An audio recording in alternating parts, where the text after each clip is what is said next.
بسم اللہ الرحمن الرحیم۔ مونالیزا عمران سیریز، مصنف ابن صفی، دوسرا باب خونی فنکار۔ جے وی فروٹ فارمرز کا سلسلہ دور تک پھیلا ہوا تھا۔ ان باغات کو دیکھ کر ایسا معلوم ہوتا تھا جیسے مقصد محض پھلوں کی کاشت نہ ہو، بلکہ فارمر ان کے ذریعے اپنی شخصیت کا اظہار بھی کرنا چاہتا ہو۔ اگر ان باغات کا نظارہ بالائی فضا سے کیا جاتا تو یہ باغات کسی چوکھٹے میں جڑے منظر کا نقشہ پیش کرتے، کہیں درختوں کی ترتیب پہاڑوں کا سلسلہ معلوم ہوتی، اور کہیں پھولوں اور سبزے کی تختہ بندی لہریں لیتے ہوئے دریا کا سما پیش کرتی۔ جیوی فروٹ فارمز کی حدود میں مقامی آدمیوں کا داخلہ ممنوع تھا، صرف غیر ملکی سیاحوں کو اجازت تھی اگر وہ اسے دیکھنا پسند کریں۔ جیوی یوریشین تھا اور یہیں کا شہری بھی، بہت بڑی جائیداد کا مالک۔ جلال آباد کے ایک جاگیردار نے کسی جرمن عورت سے شادی کی تھی، اسی کے وطن سے تھا۔ باپ نے جاوید سلیمان نام رکھا تھا، لیکن اس کی آنکھیں بند ہوتے ہی جاوید سلیمان سے جاوید واگھان ہو گیا۔ واگھان اس کی جرمن ماں کا خاندانی نام تھا۔ پھر کچھ دنوں کے بعد جاوید واگھان سے جیوی ہو گیا، یعنی دونوں ناموں کے شروع کے حروف نام کے طور پر اختیار کر لیے۔ انتہائی خودسر اور بد دماغ آدمی تھا، عمر 50 اور 60 کے درمیان رہی ہوگی، لیکن چہرے پر اس قدر جھریاں پڑ گئی تھیں کہ 75 سال سے کم کا معلوم نہیں ہوتا تھا۔ لوگوں کا خیال تھا کہ وہ صرف زبان کا برا ہے، کسی کو کوئی نقصان نہیں پہنچاتا۔ اس کے ملازمین سبھی غیر ملکی تھے، جاپانی، چینی، انڈونیشی وغیرہ۔ کچھ سفید فام لڑکیاں بھی تھیں۔ مجسمہ سازی اور مصوری محبوب مشاغل تھے، لیکن انہیں ذریعہ معاش نہیں بنایا گیا تھا۔ کبھی اس کی تصاویر اور مجسموں کی نمائش بھی نہیں ہوئی تھی۔ باغات کے درمیان ایک بڑی شاندار عمارت بنوائی تھی اور اسی میں اقامت گزین تھا۔ آبائی حویلی بند پڑی تھی اور اس کا کچھ حصہ کھنڈر بھی ہو گیا تھا۔ جدید عمارت سے اس کا فاصلہ کم از کم 2 فرلانگ ضرور رہا ہوگا۔ رات کی تاریکی میں اس کے آثار کچھ عجیب سے لگتے تھے۔ عام طور پر خیال کیا جاتا تھا کہ وہ آسیب زدہ ہے۔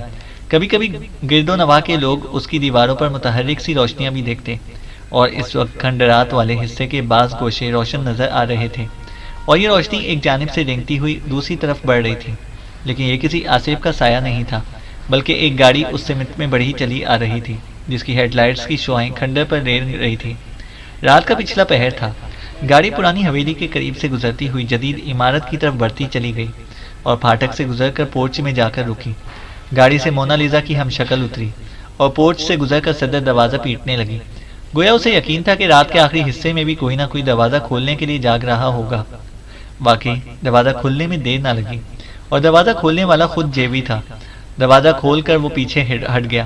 لوئیسا اندر داخل ہوتی ہوئی بولی، فتح، لیکن سوراب پھنس گیا، جہنم میں جائے۔ جیوی گرایا۔ وہ کئی کمروں سے گزرتے ہوئے ایک بڑے ہال میں داخل ہوئے، جہاں چاروں طرف دیواروں پر بڑی بڑی تصویریں نظر آ رہی تھیں اور جگہ جگہ مجسمے نصب تھے۔ مشرقی دیوار میں ایک بڑے سے آتش دان میں آگ بھڑک رہی تھی اور اس کے قریب ہی کئی آرام دہ کرسیاں پڑی ہوئی تھیں۔ لوئیسا اس دوران میں اسے تہخانے کی کہانی سناتی رہی تھی، پھر وہاں سے حاصل کی ہوئی کتاب اس کی طرف بڑھاتی ہوئی بولی، یہ ایڈونچر بھی زندگی بھر یاد رہے گا۔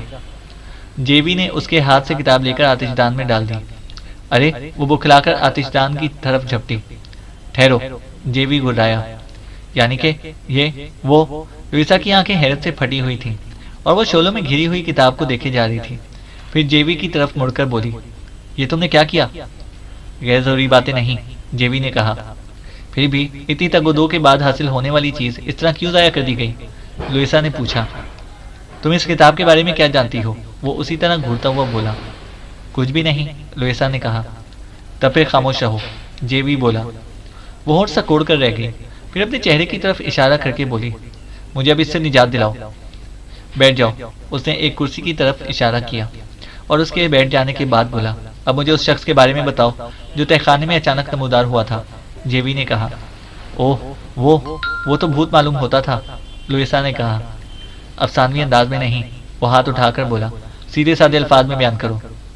تہخانے میں وہ اچانک نمودار ہوا تھا۔ شلی نے بھی اس پر حیرت ظاہر کی تھی۔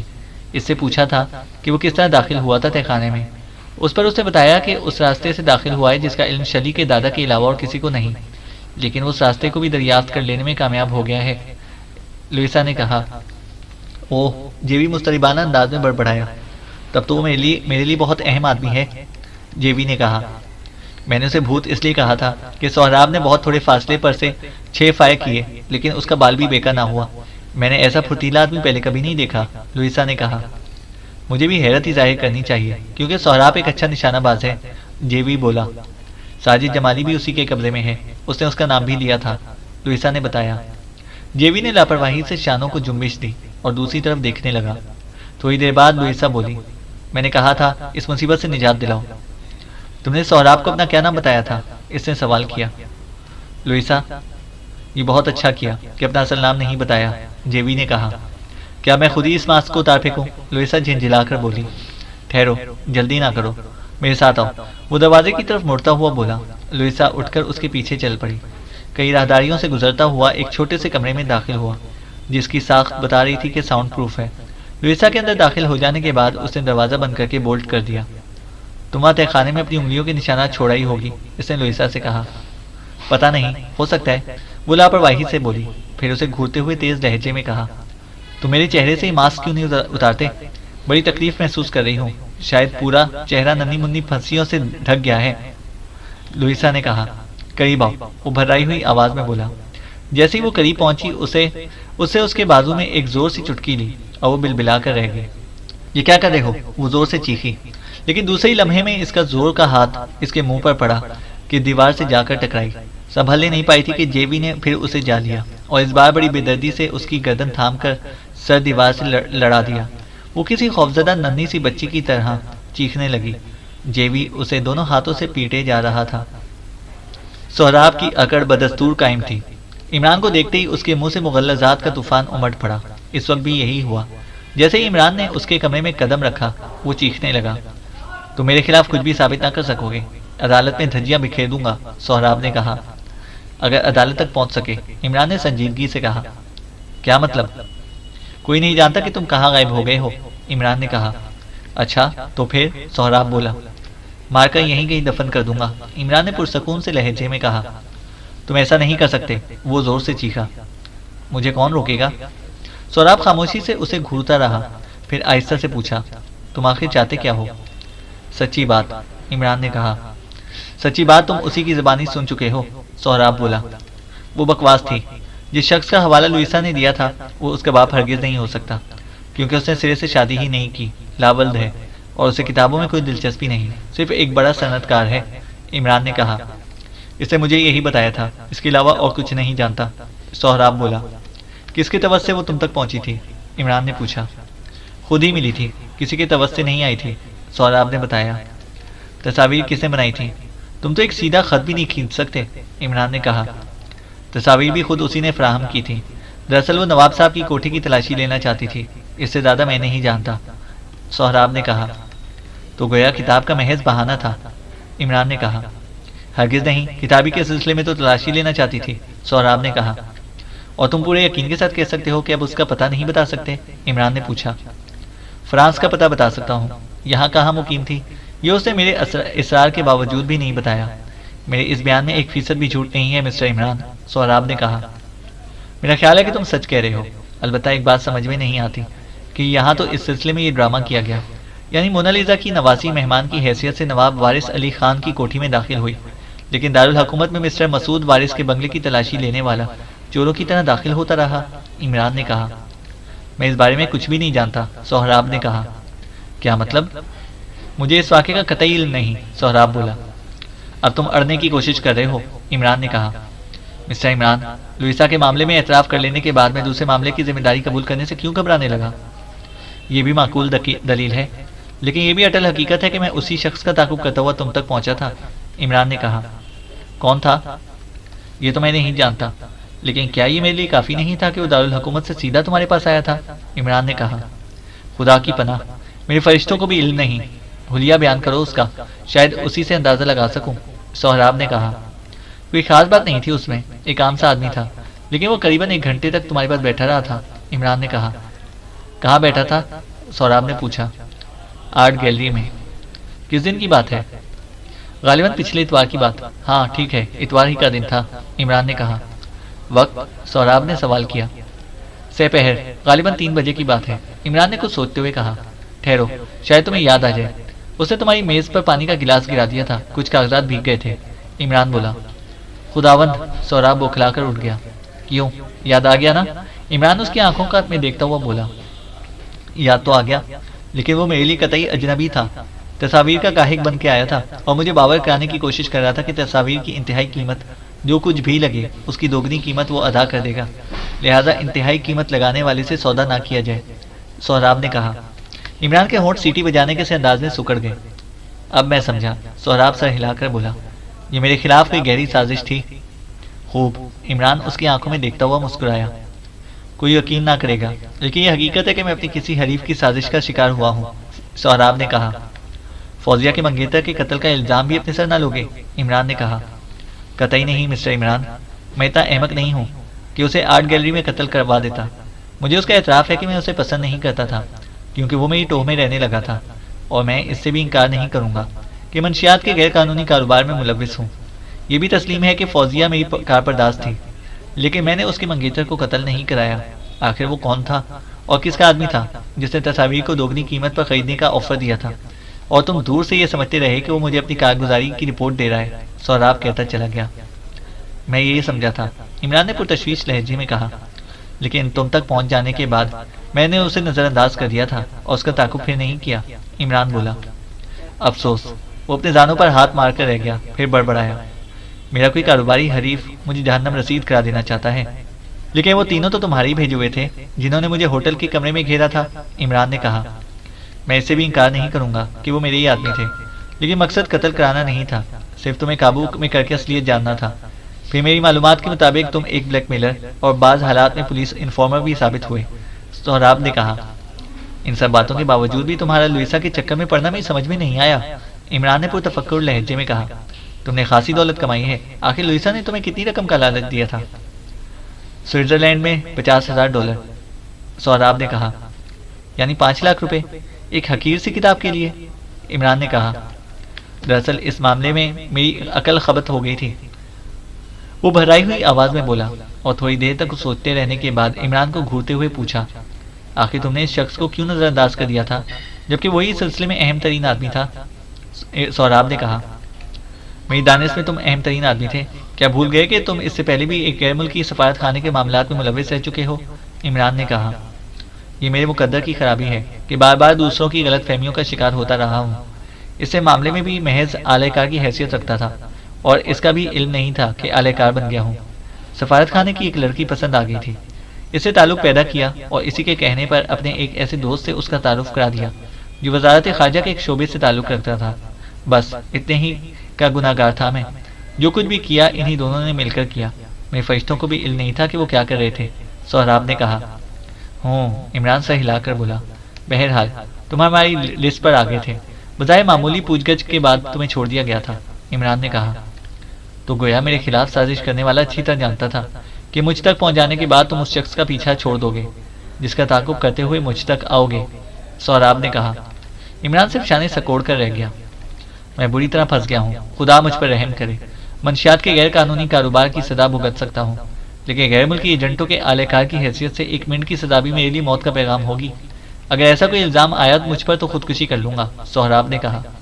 عمران کچھ نہ بولا، وہ کسی گہری سوچ میں تھا۔ تھوڑی دیر بعد اس نے سر اٹھا کر سہراب کی آنکھوں میں دیکھتے ہوئے پوچھا، جیوی سے کس قسم کے تعلقات ہیں؟ کس سے؟ سہراب نے کہا۔ تم سے، عمران نے کہا۔ مجھ سے کسی قسم کے بھی تعلقات نہیں، شاید دوبارہ اس سے محض رسمی قسم کی معلومات ہوئی تھی، سہراب نے کہا۔ کیا کسی نے تعارف کرایا تھا؟ عمران نے پوچھا۔ ہاں، شاید ساجد جمالی نے تعارف کرایا تھا، سہراب بولا۔ جیوی بہت اچھا آرٹسٹ ہے، عمران نے کہا۔ سنا ہے، اور اس کے باغات کا فضائی نظارہ بھی کر چکا ہوں، سہراب بولا۔ کیا خیال ہے تمہاری پریشانیوں کا باعث وہ بھی ہو سکتا ہے؟ سنا ہے اس کے پاس کچھ سفید فام لڑکیاں بھی ہیں، عمران نے کہا۔ لیکن مسٹر عمران، وہ کیوں ہونے لگا میری پریشانیوں کا باعث، جبکہ ہم دونوں ایک دوسرے کو اچھی طرح جانتے تک نہیں؟ ہرگز نہیں، سوال ہی پیدا نہیں ہوتا، سہراب بولا۔ دل پھینک قسم کے آدمی ہو، کبھی اس کے کسی منظور نظر سے جا ٹکرائے ہو؟ عمران نے کہا۔ ہرگز نہیں، میں نے جلال آباد یا اس کے اطراف میں کبھی دل نہیں پھینکا۔ ویسے اگر تم اس کے بارے میں مزید معلومات حاصل کرنا چاہتے ہو تو ساجد جمالی سے بات کرو، اس سے خاصے تعلقات ہیں، سہراب نے کہا۔ ساجد تمہارا پارٹنر ہے؟ عمران نے کہا۔ میں اس سے بھی انکار نہیں کروں گا، لیکن یقین کرو میری ذات سے ابھی تک کوئی قتل وابستہ نہیں ہوا۔ فوزیہ کے منگیتر کو صرف اچھی طرح پٹوا دینے کا ارادہ رکھتا تھا۔ سہراب نے کہا۔ تمہارے اس ارادے سے کون کون واقف تھا؟ عمران نے پوچھا۔ صرف ساجد جمالی، لیکن وہ بھی ابھی تک کسی کے قتل کا مرتکب نہیں ہوا۔ ہم نے کبھی کوئی ایسی حرکت نہیں کی جس کی بنا پر قانون کے محافظ ہماری طرف متوجہ ہو سکتے، سہراب بولا۔ خیر میں دیکھوں گا، عمران نے کہا۔ میں تمہارا مشکور ہوں کہ ابھی تک میرے ساتھ کسی قسم کی بدسلوکی نہیں ہوئی، سہراب بولا۔ تعاون کرنے والے ہمیشہ مزے میں رہتے ہیں۔ ہاں، ساجد کے بارے میں کیا خیال ہے؟ کیا وہ تنہا پورے کاروبار کا مالک بننے کے خواب نہیں دیکھ سکتا؟ عمران نے پوچھا۔ بظاہر تو وہ مخلص نظر آتا ہے، سہراب بولا، لیکن یقین کرو کہ ان تینوں نے مجھ پر قاتلانہ حملہ کیا تھا۔ تینوں کے ہاتھ میں کھلے ہوئے چاقو تھے۔ اگر ایک میرے ہاتھوں مارا نہ جاتا تو انہوں نے مجھے ختم کر دیا تھا، عمران نے کہا۔ دراصل اس قسم کے معاملات کو ساجد ہی دیکھتا ہے۔ بہرحال میں نے اسے ہرگز یہ نہیں کہا تھا کہ آپ پر قاتلانہ حملہ کیا جائے، سہراب نے کہا۔ خیر اب یہ بتاؤ کہ کیا بات محض $50,000 کی تھی؟ عمران نے پوچھا۔ نہیں، دراصل دل بے قرار بھی ملوث تھا نا، عمران اس کی آنکھوں میں دیکھتا ہوا مسکرایا۔ یہی سمجھ لو، سہراب نے کہہ کر سر جھکا لیا۔ تو اس کا یہ مطلب ہوا کہ تم نے اسے بہت قریب سے دیکھا ہوگا، عمران نے پوچھا۔ یقیناً، وہ عمران سے نظر ملائے بغیر بولا۔ کیا وہ مونالیزا کی میک اپ میں نہیں تھی؟ عمران نے پوچھا۔ نہیں مسٹر عمران، ورنہ میں سب سے پہلے اس کی اصلیت جاننے کی کوشش کرتا، سہراب نے کہا۔ اچھی بات ہے، عمران اٹھتا ہوا بولا۔ شاید پھر جلد ہی ملاقات ہوگی۔ اس کے بعد وہ اس کمرے میں پہنچا جہاں ساجد جمالی کو رکھا گیا تھا۔ وہ بھی عمران پر نظر پڑتے ہی گرانے لگا۔ کوئی فائدہ نہیں، عمران مایوسانہ انداز میں سر ہلا کر بولا۔ تم نے کس قانون کے تحت مجھے بند کر رکھا ہے؟ ساجد بولا۔ ابھی تم قانون تک کہاں پہنچے ہو؟ ابھی تو میرے مرحلے پر ہو۔ قانون کے حوالے اس وقت کروں گا جب تم میرے مطالبات پورے کرنے سے انکار کر دو گے، عمران نے کہا۔ کیسے مطالبات؟ سہراب پولیس کی حراست میں ہے، عمران نے کہا۔ کیا مطلب؟ ساجد بولا۔ تمہاری اسکیم 100% کامیاب رہی۔ فوزیہ کے منگیتر کے قتل کا الزام اس کے سر پر آیا ہے، عمران نے کہا۔ میری اسکیم سے کیا مراد ہے؟ وہ عمران کو گھورتا ہوا بولا۔ اگر اسے پھانسی ہوگی تو پورے کاروبار کے مالک تم ہو جاؤ گے، عمران نے کہا۔ میری ایسی کوئی اسکیم نہیں تھی، ساجد جمالی نے کہا۔ پھر اس بیچارے کو اس طرح الجھانے کی کوشش کیوں کی تھی؟ عمران نے کہا۔ میں قطعی نہیں سمجھا کہ تم کیا کہنا چاہتے ہو، ساجد جمالی بولا۔ لوئیسا فرار ہو گئی، لیکن سہراب کو پولیس نے رنگے ہاتھوں پکڑ لیا۔ اس کی گرفتاری نواب وارث علی خان کے محل سے عمل میں آئی اور اس نے اعتراف کر لیا ہے کہ تم اس کے بزنس پارٹنر ہو، اس لیے اب پولیس کو تمہاری تلاش ہے، عمران نے کہا۔ دفتن ساجد کے چہرے پر مردنی چھا گئی اور وہ تھوڑی دیر بعد بھرائی ہوئی آواز میں بولا۔ تم کیا چاہتے ہو؟ اعتراف کہ لوئیسا تمہاری توسط سے سہراب تک پہنچی تھی، عمران نے کہا۔ یہ بالکل غلط ہے، میں نہیں جانتا کہ وہ کون ہے اور کہاں سے آئی ہے۔ اس نے براہ راست سہراب سے ملاقات طے کی تھی، ساجد جمالی نے کہا۔ تم نے دخل اندازی نہیں کی؟ عمران نے پوچھا۔ کیوں کرتا جبکہ وہ سہراب کا نجی معاملہ تھا، ساجد نے کہا۔ لیکن اس کی مدد کرتے رہے تھے، عمران نے کہا۔ کیوں نہ کرتا؟ گویا تم نہ صرف غیر قانونی طور پر منشیات کی تجارت کرتے ہو بلکہ غیر ملکی جاسوسوں کا اعلی کار بھی بنتے ہو، عمران بولا۔ تمہارا پہلا ریمارک درست ہے لیکن دوسرا حقیقت سے بعید ہے، ساجد نے کہا۔ میں کہہ رہا ہوں کہ لوئیسا ایک غیر ملکی جاسوسہ تھی، عمران نے کہا۔ میں نہیں جانتا تھا، میں تو جو کچھ بھی کیا سہراب کے لیے کیا۔ اگر وہ غیر ملکی جاسوسہ تھی تو سہراب جانے، ساجد جمالی بولا۔ بہرحال تم ان کی آنت کے ملزم ہو، عمران نے کہا۔ نادانستہ طور پر، ساجد بولا۔ قانون کو اس سے کوئی سروکار نہیں، عمران نے کہا۔ میں نہیں سمجھ سکتا کہ تم کیا چاہتے ہو، ساجد بولا۔ فی الحال سچی بات معلوم کرنا چاہتا ہوں، عمران بولا۔ یعنی میں تمہیں اس مفرور عورت کا پتہ بتا دوں، ساجد نے کہا۔ خاصے سمجھدار ہو، عمران سر ہلا کر بولا۔ اس کے بعد تم میرے سلسلے میں کیا کرو گے، ساجد نے کہا۔ تمہیں پولیس کے حوالے نہیں کروں گا، عمران نے کہا۔ تو سچی بات یہ ہے کہ میں لوئیسا کے بارے میں اس کے علاوہ اور کچھ نہیں جانتا کہ اسے ایک کتاب کی تلاش تھی، ساجد جمالی نے کہا۔ وہ کہاں سے آئی تھی اور کہاں چلی گئی ہوگی، عمران نے کہا۔ میرے فرشتوں کو بھی علم نہیں، سہراب ہی بتا سکے گا، ساجد بولا۔ وہ بھی نہیں بتا سکا، عمران بولا۔ تب تو اس سے بڑا جھوٹا روئے زمین پر نہ ہوگا، ساجد نے کہا۔ یہ کس بنا پر کہہ رہے ہو، ساجد بولا۔ عمران بولا۔ کیا تم کسی ایسے فرد کے لیے اس نوعیت کا کام کر سکو گے جس سے اچھی طرح واقف نہ ہو، عمران نے کہا۔ کوئی بہت بڑی رقم پہاڑ کو بھی ہلا سکتی ہے، ساجد بولا۔ کتنی بڑی رقم؟ $50,000 سمجھ لو، ساجد ہنس پڑا اور بولا یہ ہوائی سوراب نہیں چھوڑی ہوگی۔ کیا مطلب؟ عمران نے کہا۔ سپیر فارم لڑکیوں کے لیے وہ اندھے کنویں سے میں بھی چھلانگ لگا سکتا ہے۔ لوئیسا نے خود کو پوری طرح اس کے حوالے کر دیا تھا۔ ساجد نے کہا چلو یہی صحیح تو پھر؟ عمران بولا تو پھر یہ کہ یہ قطعی غلط ہے کہ سوراب اس کے ٹھکانے سے واقف نہ ہوگا۔ ساجد نے کہا اس نے اس کا اعتراف نہیں کیا۔ عمران کو سوچتا ہوا بولا تصویریں کس نے بنائی تھیں؟ لوئیسا ہی نے تصویریں بھی فراہم کی تھیں۔ ساجد نے کہا جے وی بہت اچھا آرٹسٹ ہے۔ عمران نے کہا یہاں جے وی کا کیا ذکر؟ ساجد نے ناخوشگوار لہجے میں پوچھا اوہ تو تم اس کا ملوث کیا جانا پسند نہیں کرتے؟ عمران نے کہا وہ یقیناً بہت اچھا آرٹسٹ ہے لیکن اس قسم کی حرکتوں کا مرتکب وہ کیوں ہونے لگا؟ ساجد بولا اس کے پاس سفید فام لڑکیاں بھی ہیں۔ عمران نے کہا ہوں گی لیکن جے وی کو کیا پڑی ہے؟ ساجد نے کہا میرا خیال ہے کہ تم اسے بہت قریب سے جانتے ہو۔ عمران نے کہا وہ میرا دوست ہے، مقامی آدمیوں میں شاید یہ شرف صرف مجھے حاصل ہے، لیکن میں سمجھ نہیں سکا، سوال ہی پیدا نہیں ہوتا آخر جے وی ایسا کیوں کرنے لگا جبکہ وہ اس پر قادر ہے کہ جب چاہے وارث علی خان کے محل کی تلاشی اپنے طور پر لے سکتا ہے۔ ساجد نے کہا میں سمجھا نہیں، تم کیا کہنا چاہتے ہو؟ عمران بولا اس کے پاس ایسے آدمی بھی ہیں جو چوروں کی طرح جہاں چاہیں پہنچ جائیں اور کسی کو کانوں کان خبر نہ ہو سکے۔ ساجد نے کہا واقعی؟ عمران بولا ہاں، اگر وہ وارث محل سے کچھ حاصل کرنا چاہتا تو اسے اتنا کھڑاک پھیلانے کی کیا ضرورت تھی؟ بھلا اس طرح پبلسٹی کیوں کرتا؟ ساجد بولا تو گویا تم سمجھتے ہو کہ یہ پبلسٹی تھی۔ عمران نے کہا کھیل کے اختتام سے تو یہی ظاہر ہوتا ہے۔ ساجد بولا گردن کس کی پھنسی؟ عمران نے پوچھا۔ ظاہر ہے کہ سہراب کی اور میری پوزیشن بھی محفوظ نہیں ہے، ساجد نے کہا، اس لیے سہراب کا خیال ہے کہ یہ کسی کاروباری حریف کی حرکت ہے۔ عمران بولا یا پھر میری؟ ساجد مسکرا کر بولا تاکہ پورے بزنس پر میرا قبضہ ہو جائے؟ نہیں، وہ مجھ سے متفق نہیں ہوا۔ عمران نے کہا تم یہی سمجھتے ہو؟ ساجد بولا میری رائے محفوظ ہے۔ جے وی سے تمہارے کس قسم کے تعلقات ہیں؟ عمران نے پوچھا۔ بس ہم دوست ہیں، ساجد بولا۔ تم نے لوئیسا کو قریب سے دیکھا ہوگا؟ عمران نے پوچھا۔ ہاں، سہراب نے اس کے سلسلے میں مجھ پر اسی حد تک اعتماد کیا تھا۔ ساجد نے کہا کیا وہ مونالیزا کی میک اپ میں تھی؟ عمران نے پوچھا۔ اگر میک اپ تھا تو کمال کا تھا، ساجد بولا۔ گویا تم یقین کے ساتھ نہیں کہہ سکتے کہ میک اپ تھا یا نہیں؟ عمران نے پوچھا۔ تمہارے انداز گفتگو نے ڈاوا ڈول کر دیا ہے، اب ایسا لگتا ہے جیسے میک اپ ہی رہا ہو۔ ساجد بولا کوئی خاص وجہ؟ مطلب یہ کہ میرے توجہ دلانے پر کوئی خاص بات یاد آئی ہے؟ عمران نے پوچھا۔ جے وی کے حوالے نے مجھے الجھن میں ڈال دیا ہے، لیکن پھر سمجھ میں نہیں آتا کہ وہ ایسا کیوں کرنے لگا۔ ساجد بولا یہ دیکھنا میرا کام ہے۔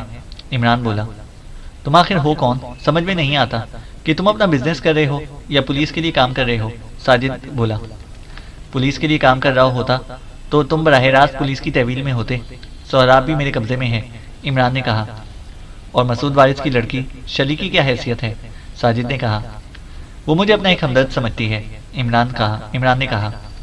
اور تم کس چکر میں ہو؟ ساجد بولا سنو، شلی سے رابطہ بڑھائے بغیر میں تہخانے تک نہیں پہنچ سکتا، اور میرا چکر اصل آدمی تک پہنچنا ہے۔ تم اور سہراب اس سلسلے میں میرے لیے کوئی اہمیت نہیں رکھتے اب، کیونکہ تم دونوں محض اعلی کار ثابت ہوئے ہو۔ عمران نے کہا تو پھر ہمیں کیوں روک رکھا ہے؟ ساجد بولا یہ بھی تمہاری مفاد میں ہے، جب تک یہاں ہو پولیس کی زد سے بچے رہو گے۔ پولیس ہم تینوں کی تلاش میں ہے، عمران نے کہا۔ لیکن میرا ان معاملات سے کوئی تعلق نہیں، ساجد بولا۔ سہراب اعتراف کر چکا ہے کہ وہ تینوں ہی تمہارے بھیجے ہوئے تھے جنہوں نے مجھ پر حملہ کیا تھا، عمران نے کہا۔ ہو سکتا ہے، لیکن یہ اتنا بڑا جرم نہیں جتنا بڑا جرم خود تم سے سرزد ہو چکا ہے، ساجد نے کہا۔ حفاظت خود اختیاری جرم نہیں ہے، اور پھر مہینے میں ایک آدھا قتل کر دینا میری ہابی ہے، لیکن تم لوگ جو اس معاملے میں اتنے محتاط ہو، اس قسم کی حماقت کیسے کر بیٹھے؟ عمران نے کہا۔ میں سمجھا نہیں، ساجد بولا۔ فوزیہ کے منگیتر کا قتل، اور وہ بھی ویچ آرٹ گیلری میں، کہیں اور لے جا کر مار دیا ہوتا، عمران نے کہا۔ تم یقین نہیں کرو گے، اس قتل میں ہمارا ہاتھ نہیں ہے، ساجد بولا۔ تمہارا مسئلہ ہے، تم جانو۔ ہاں، تمہیں کچھ یاد آیا تھا جے وی کے ذکر پر، عمران نے کہا۔ اس کی لڑکیوں کے بارے میں تم نے کچھ پوچھا تھا، پھر مونالیزا کے میک اپ کی طرف توجہ دلائی تھی۔ جے وی بہت کمال آدمی ہے، اس کے لیے مونالیزا کا ایسا ماسک تیار کر لینا مشکل نہ ہوگا جس پر انسانی جلد ہی کا گمان ہو سکے۔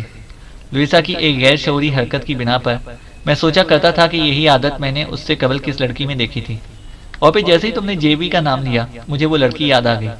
لوئیسا بات کرتے کرتے اچانک رک کر ایک خاص انداز میں تھوک نگلتی تھی۔ بہرحال انداز دلکش تھا۔ بالکل یہی انداز میں نے جیوی کی ایک مہمان میں بھی پایا تھا جو سوئٹزرلینڈ سے آئی تھی، ساجد کہتا چلا گیا۔ آوازوں میں یکسانیت محسوس کی ہوگی؟ عمران نے پوچھا۔ نہیں، میرا خیال ہے کہ لوئیسا کی آواز کسی قدر بھاری تھی، ساجد بولا۔ آواز بدلی جا سکتی ہے؟ تو وہ لڑکی اب بھی جیوی کی مہمان ہے؟ عمران نے سوال کیا۔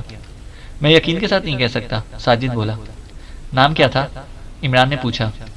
غالباً ملڈرڈ تھا، روتھی کہلاتی تھی، دل آویز، نقوش اور سنہرے بالوں والی۔ اگر مونا لیزا کی میک اپ میں وہی تھی تو اپنی اس کمزوری پر قابو نہیں پا سکی تھی۔ گفتگو کے دوران میں تھوک نکلنے کا وہ انداز خاصا دلکش تھا، ساجد بولا۔ سنا ہے کہ وہ مقامی آدمیوں کو اپنی جائیداد کی حدود میں داخل نہیں ہونے دیتا، عمران نے کہا۔ میں نے تو یہی کہہ رہا تھا کہ میرے علاوہ یہاں اور کوئی اس سے اتنا قریب نہیں ہے، ساجد نے کہا۔ مجموعی طور پر اس کے بارے میں تمہاری کیا رائے ہے؟ عمران نے کہا۔ اس پر اعتماد نہیں کیا جا سکتا، جھکی اور سنکی ہے، کوئی نہیں کہہ سکتا کہ کس وقت کیا کر بیٹھے، ساجد بولا۔ تمہیں یہاں کوئی تکلیف تو نہیں ہے؟ عمران نے پوچھا۔ نہیں شکریہ، لیکن کب تک اس طرح رکھو گے؟ ساجد بولا۔ وقت کا تعین نہیں کر سکتا، حالات پر منحصر ہے، عمران بولا۔ تمہارے بازو کے زخم کا کیا حل ہے؟ ساجد نے کہا۔ پہلے سے بہتر ہے۔ اچھا اب مجھے چلنا چاہیے، اور عمران وہاں سے اٹھ گیا۔ چینل کو سبسکرائب کریں اور بیل آئیکن کو پریس کریں تاکہ ہماری ہر اپڈیٹ آپ کو بر وقت مل سکے۔